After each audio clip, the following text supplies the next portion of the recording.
Welcome to a new day. My name is Daphne Clarke-Hudson. I'm your host.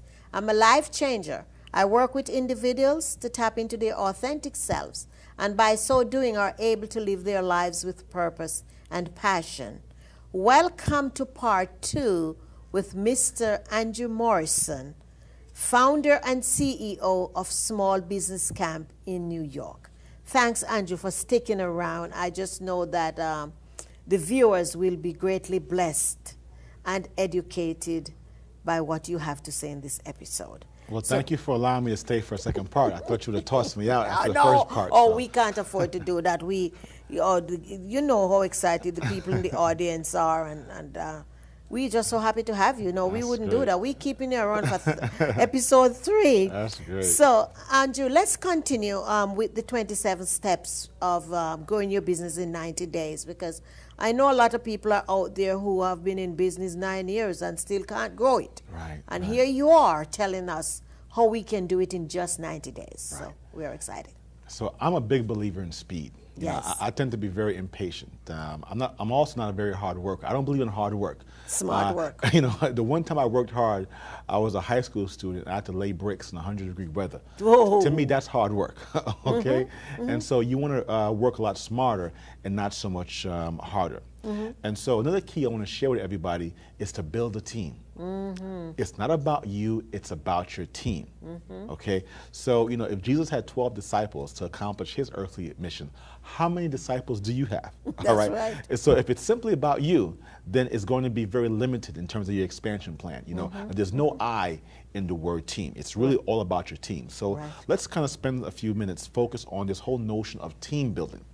Before I share with you some simple and practical steps when it comes to building a team, you have to be honest with yourself and ask yourself, what's been preventing you from building a team?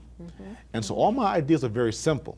They can be implemented in an instant, but oftentimes they don't work because there's something emotionally that's holding you back. And so there are 3 steps to building a business. First thing, you want to have a goal. And so the goal with this segment is to build a team. Then you want to have a plan to reach your goal. And I'll give you a plan how to do it. But the 3rd step, which is the most critical step, is to learn how to manage your emotions along the way. There's so many entrepreneurs, they tend to trip up because of their inability to properly manage their emotions. So you want to kind of go back to your childhood once again. In part 1, I mentioned that the child is the parent of the adult. People who are unable to build a team as an adult, I can guarantee that when they were young, they did not play team sports. And that's part of the reason why building a team is really foreign to you.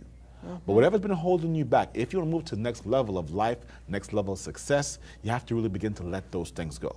Okay? And so first you have to realize that there's something been preventing you. You may have been in a bad relationship. You no longer trust people. Your last partner may have stolen some money from you. Okay? So look at those experiences. Ask yourself, what's the lesson? Which helps to release the blessing in that painful experience. And so once you've kind of cleared the cobwebs of what's been preventing you emotionally from building your team, now I'll begin to kind of offer you some practical steps to building your team. And so I'm saying that you can build a team and make something happen in 90 days. And everything actually begins with an email.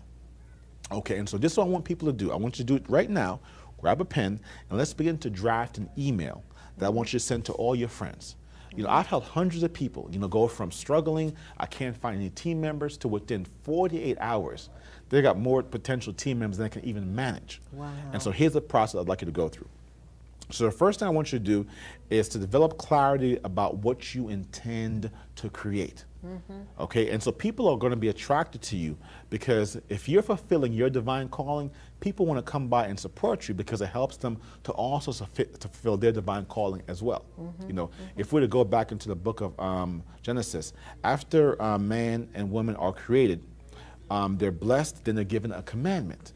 And what was the commandment? Do you remember the commandment?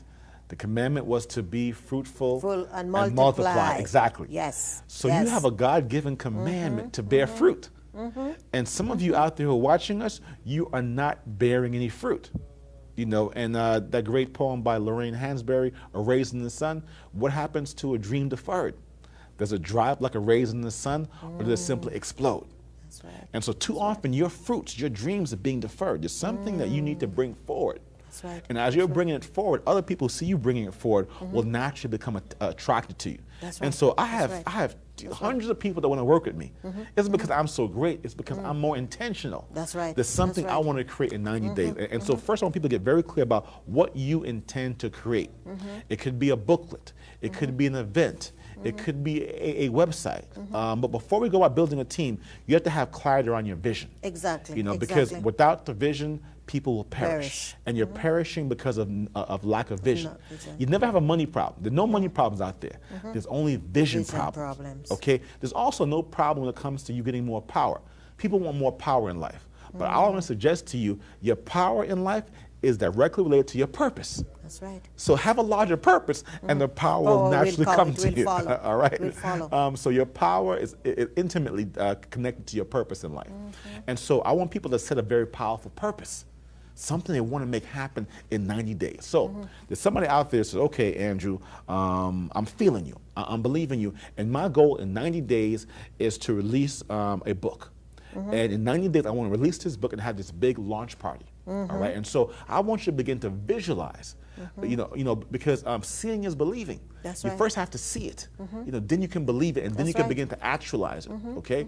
You know, people at Walt Disney's funeral, oh, yes. People said, you know, it was such a shame that Mr. Disney wasn't able to see Disneyland before he died. He died without seeing it. No, and someone said to him, no, you're mistaken. No. He was able to see it. You know, the reason why you see it now is because he saw it before. In his mind. Okay? That's right. So you have to be able to see your Disneyland. Exactly. You know, so there's an author out there that you have to be able to see yourself in a restaurant, in a club, you know, in a building, having your launch party, and you're holding up your book, and all your friends are around you. Okay, and so now once you now see it, now you simply begin to back up. Back up now to the present. Yes. Okay, yes. and now I want you to grab a pen and grab a paper and begin to write down the key players. Who are some of the team members that need to help you manifest your dreams? And so when you grab your pen and paper, because also I want people to stop thinking in your head. You know, the brain is the worst place to think. You know, you don't think your brain is too powerful. You know, your brain is a receiving station and a broadcasting station. That's the only thing you use your brain for. Okay, when it comes to thinking, you think on paper. So top of a sheet of paper, you write down, okay, who are some of the key team members when it comes to launching my book? So you say, you know what, I need an editor. You know, I need a publicist. I need a web designer. You know, I need someone who manages special events. I need someone in legal. I need somebody in finance. I need someone to find me corporate sponsors. And begin to write down all those key team members. Now, knowing what you intend to create, knowing who needs to show up, now what I want you to do is to write this email. And this is how the email is going to look. The first you say, listen, I need help.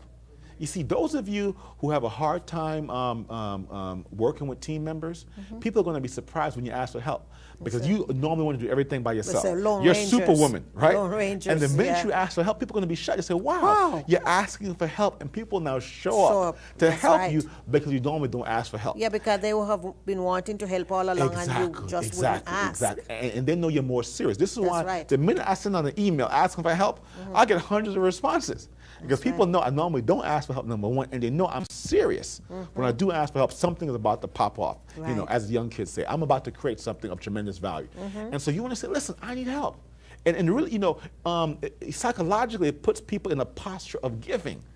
The minute somebody says, I need help, you already are leaning toward them saying, okay, you know, tell me some more, all right? So you begin your email by saying, I need help. Then you want to say, listen, in 90 days, this is what I want to create. You begin to describe your vision. Describe your vision of launching this book. Describe your vision of having this launch party, okay? So first talk about you need help. The second step is talk about the fact that, you know, this is your vision. The third step is you're going to ask them in the email, will you show up to help me? And these are the people who I need to help me. And you begin to list out different job descriptions. That's right. Begin to list the titles and the job descriptions, okay? And then you move forward by saying, listen, if you're looking for money, don't reply. I need someone who believes in my vision, who will help me make this thing happen and was willing to wait to get paid. That's right. Okay? And then you close by saying, if you fit the description or if you know somebody else, please reply and please forward this email to your friends. You will be amazed. Just by emailing out to 10, 15, 20 people, there's a multiplier effect. You see, when it comes to email marketing, the most powerful command on email marketing is what I call Control F. So if you were to go into Outlook, you have an email up, and hit Control F, you know what happens when you hit Control F? No. A forward pops up, okay? Meaning that email, it can now be forwarded to somebody else. And so when you're writing an email, you want to get people in the mindset of hitting Control F and begin to forward that email to their friends, because then you have that multiplier effect. That's awesome. All right? That's awesome. So the first thing I want you to begin to focus on building a team. The other step is now you've got all these people now responding to your email. All these people are now saying, hey, I want to help. Then what I want you to do is begin to have a weekly conference call. So every single week, you need to be on the phone with your team members, asking them a couple of basic questions. What happened last week? What do you think is going to happen next week? And what resources do you need to make that happen? And so by you beginning to focus on holding people accountable and having weekly conference calls, there's a great conference call service called NoCostConference.com. That's www.nocostconference.com, NoCostConference.com. You're able to have a bridge line with up to 70 people on the phone at the same time, and it's absolutely free. And so all of your training can be recorded, and any new team members can hear past conference calls as well. And so if you're serious, and see, half the people out there who are watching us right now, they're not serious. You know, they're living a life of excuses. And excuses to me are tools of the incompetent that build bridges to nowhere. So if you're serious, you will write this email today and make it happen. Make it happen. That is wonderful, Andrew. And I just hope that people is really, really, really, really writing this down. Right. We are getting it free, and other people. You just came back from Nigeria, where thousands and thousands and thousands of dollars. I know you are a strong believer of niche marketing. Right. Why is niche marketing essential? Well, it's basically to people's success. Well, it's basically essential because every single day you're being bombarded by 20,000 unique advertising messages. You know, you're being told what to wear, where to shop. You know, all these messages are not being heard unless it's packaged properly. And so you can be heard a lot better in a marketplace if you own a couple of words. So everyone out there, you should be owning a couple of words. And so in my 20s, when I first started my first company, I came out and tried to own the words, I'm the expert in advertising. No one believed me. I'm 20-something years old, right out of college, no one believed me. And I said, okay, I'm the expert when it comes to advertising to minorities. Still no one believed me because there were other experts, because that was a crowded field. And so I began to now find a niche I could begin to own. Then I said, I'm the expert when it comes to direct marketing to minorities. They said, oh, okay, we want to interview you. All of a sudden, I was an expert because no one else owned those words. So I owned the words, database marketing to Black, Hispanic, and also Chinese American households. It was to a point where no one could write an article about that topic unless interviewing me. And I became so well known because there was a writer for Advertising Age. And you know, you reach a point where it's kind of funny how when you first start out in business, you always want to get press. But after you start making lots of money, you find that the press is very time consuming, and you don't really return their phone calls on a timely basis because you're busy making money. That's right. And so this guy is calling me, I need to speak to you, Andrew. I finally get them and say, listen, why did you have to speak to me? He said, listen, Andrew, you know, my editor said, we can't write this article unless you're quoted. And that's when I knew I had achieved the status of an expert. And that's what you want to begin to do by owning a couple of words. So right now, if you were to type the word small business camp in any search engine, I'm number one. Yes. Okay, I'm number one because that's all I do. That's all I talk about. That's all I write about. And people come to my website looking for small business camp. And so by you owning those words and by owning a niche, you get paid top dollars. You know, even in any field, medical field. A specialist makes 10 times more money than a generalist. That's right. Okay, and so you always want to become a specialist, but make sure you specialize in a field where people are paid top dollars. Yes. That's the key. Yes, yes. Andrew, I have been on quite a few of your teleseminars, and you always almost encourage your participants to develop a product. And I know we talked about the CD, the DVD in the earlier episode, the first episode. Why is that so important that you have a product? Right. It's so important because it's now portable. It's important for you to begin to speak to your customer where they are, not where you are. And so also understand that some of your customers are auditory. They need to hear you speaking about your product. That's why everyone should have an audio CD. I mean, you know, this audio CD that I produced, I recorded on my laptop at home. So stop making up all these excuses about, I first need to get a voice coach, I first need to go into a studio. Just make it happen. Because, you know, my advice to everybody is simply this. I want you to start slow, start small, but for God's sake, start now. You know, simply get this thing started. That's right. And so these products now help to package you so people can now get you and they can then transfer you to somebody else. I can't tell you how many people have, you know, it's interesting for me in that people would get my audio CD and they'll start listening to it. And a friend of theirs would say, hey, what are you listening to? You know, can I borrow that? And I'll get so many purchases through a multiplier effect of having a product people can begin to pass from person to person. Now I'm getting orders from Japan. From as people begin to travel, they're in a hotel, someone else, here's a CD as well. That's the power of a CD. Same thing with a book. You know, a book, and someone is enabled to hear you speaking to them, you know, through the written word over time. And so the book that you're writing isn't simply for 5 years. It's for generations ahead as well that will be able to be inspired and also to be encouraged. And so it's not simply about, once again, as Booker T. Washington said, success leaves footprints.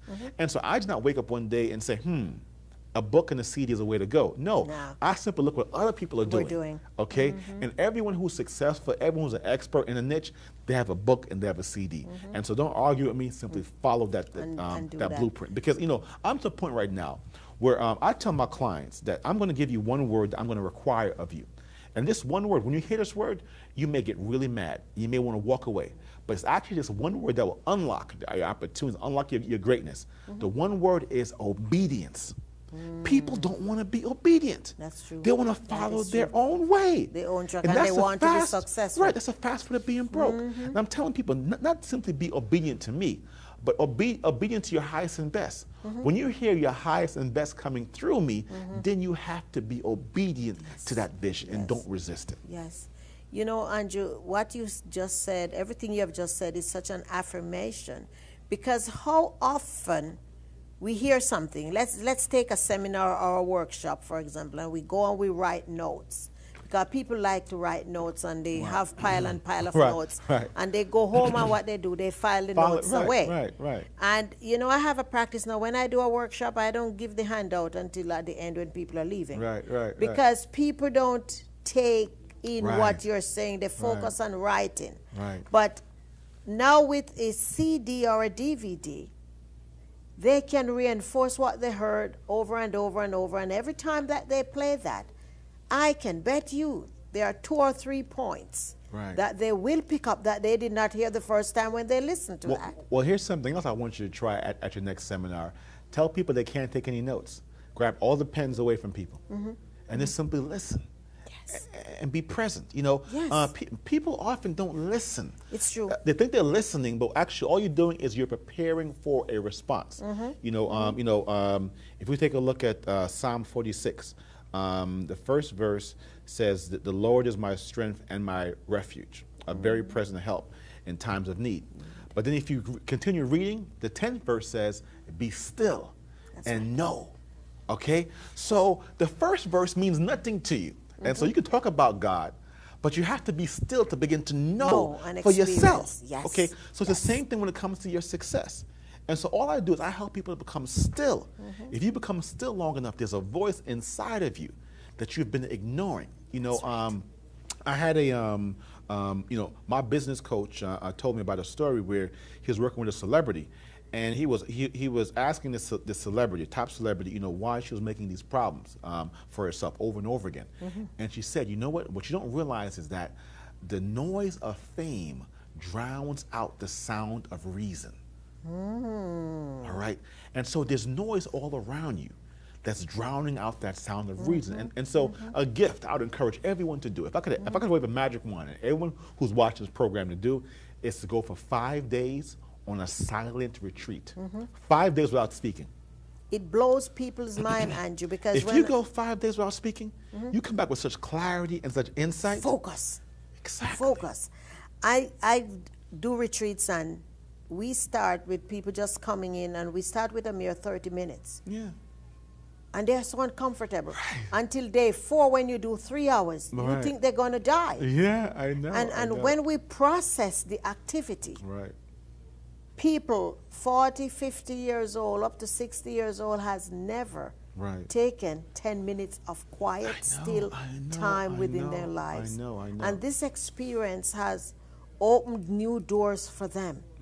And I get telephone calls back from people that know they are incorporating the stillness into their everyday lives, and it has made such a difference. And it's just 15 minutes first thing in the morning. You know, I want folks, when they wake up in the morning, drink a glass of water, you know, read something that inspires you. You know, whatever your sacred literature is, read that. Okay, then do some stretching exercises. You know, then do your prayers maybe, and then simply become still. And simply sit and simply wait. And then you'll hear something, and then what you hear will then encourage you. Then your day, that 15 minutes, that golden 15 minutes first thing in the morning, your entire day will go much smoother. Much more And then before you go to bed at night, same thing, 15 minutes. I mean, if somebody, before they go to bed tonight, I encourage our viewers to do this. Before you go to bed tonight, just spend 15 minutes in stillness, just breathing. Just inhale to the count of 4, exhale to the count of 4, even breathing. Exactly. Your sleep will be, I mean, you'll wake up the next morning so much more rested, because you're not rested, you're not sleeping, you're tossing, you're turning, you're dealing with all these issues because you have yet to become still. Exactly, because a lot of people, they take the jobs home with them. Of course. You know, they turn their computers off and they say they clear their desks and everything, but they take the office home. And it impacts their families, their spouses. And people really don't realize that. And I tell people, if you can just deprogram before you leave the office, and you'll find out that you go home a more empowered person, ready to really receive your spouse or the rest of your family. And really, you know, give them quality time. And then, you know, even in a business situation, you'll be able to hear what your prospect is saying. I mean, to me, it's amazing how your prospect wants to give you the money, wants you to become, you know, to work with them, but you're not listening to their needs. And then when they're thinking, don't say anything. To me, it's amazing how people will talk themselves out of a sale. Oh, yes. You're talking too much. Oh, yes. You know, a lot of person simply say what their needs are, and if you raise an issue in describing your service, and they're thinking, don't say anything, because if whoever speaks first will simply lose. You'll lose out on tremendous opportunities. Okay. We have another 5 minutes remaining in this episode, and I think if any of the audience members have a question, we could take a couple of questions from the audience. We have any questions? Yes, we have a question from Karen K. Go ahead, Karen. What's your question? Andrew, you said early in the first episode, you were talking about following footprints, which you mentioned in this episode too. To look at people who are already in the business that you're in, how they became successful, and follow that. That's what you were saying earlier on about follow the plan. The business that I have is actually a fairly unusual one. It's kind of an up-and-coming new one. So it's kind of difficult. I know I'm kind of sort of putting blocks up already as I'm saying this, but I don't really know with my business where to find people who have been successful. Could you give me some general pointers about how I could do that? Sure. Now, all you simply need to do is to find who's already written a book. Find out who's written a book in your field. Okay. And there's a name that comes to my mind. I purchased her book many, many years ago. I think it's entitled Organize Your Life. But she's looked at as an organizational expert. Okay. Do you know her name? The one I know and I don't really like actually is Julie Morgenstern. Okay. She's a guru, but I don't agree with her methods, unfortunately. Right. Well, she's one, and also I think it's Stephanie Winston, maybe another one. Well, anyway, so what you want to do, and it's kind of good that you have a different approach. Right. Because what she's doing, you want to follow the exact same tactics. Okay. So your techniques may be different, but you have to do the book as well. Right. And you have to also begin to release a tips press release. Right. So here's a very powerful way for you to begin to raise your visibility, because what you want to do is raise your visibility in the media place and have products to begin to offer people. And so I'd encourage you to write your book. Okay. Because that's what's actually holding you back. And once you get your book done, then you can begin to send out a tips press release and make sure it's seasonal as well. Okay. Where, you know, this is the summertime now, and so you're writing something about how to organize your family vacation. Right. And how to pack the kids with less time and less effort. And so if you're serious, I'm going to even push you one step further. I want you to get this tips press release out within the next 7 days, before the book is even done. And the format is simply this: have a great headline. And so the great headline is, you know, 5 ways to travel have less stress when it comes to, you know, having a family vacation. And then have your 5 different tips and send that tips press release out. And what you could use, a couple of great websites. One is prweb.com. That's prweb, prweb.com. The other one is prnewswire.com. That's prnewswire.com. And so you and our other viewers as well, everyone should be sending out a press release at least 4 times a year. And you do a press release based on the seasons. Not only do you want to use the internet to send your press release, but also you're going to be in contact local radio stations, local newspapers, and television shows as well. And so I'm saying to you, if you were to get that press release done in the next 7 days and show them, you know, your appearance on other TV shows, let them feel confident you can speak on camera, they will book you. Okay. I can guarantee you within an hour, you'll have hundreds of people calling you up to hire you to do what you talked about on television. Okay. And so everybody needs to have a television and a radio strategy. And you do so not by selling yourself, but by giving out useful information to solve a pressing problem. Right. Great. Thank you. You're That's welcome. great. Right. So July 30th for me. Yeah, there you go. There you go. And now, Julie, I'm going to hold you accountable, okay? Because I'm going to give you a secret to my technique. What I've discovered, and to me it doesn't make any sense, but it works, is that I have to intimidate. I have to give people fear. I have to tell them that, Julie, if you don't get that tips press release done in 7 days, I'm going to put your name on my website. I'm going to put your picture up there, and there's going to be words under your name that says loser. And so you have to get that thing done in 7 days. Okay? Oh, wonderful. I know fear works every time to get you. And for the viewers who probably you just put the dial on, we're here with episode 2 with Mr. Andrew Morrison, the small business camp founder and CEO, and he's visiting us from New York. And I know this episode is just an affirmation to show you and to prove to you that you do not need to settle for mediocrity, because you have the ability to create excellence. We thank you for tuning into A New Day, Part 2 with Andrew Morrison. Stay tuned for Part 3.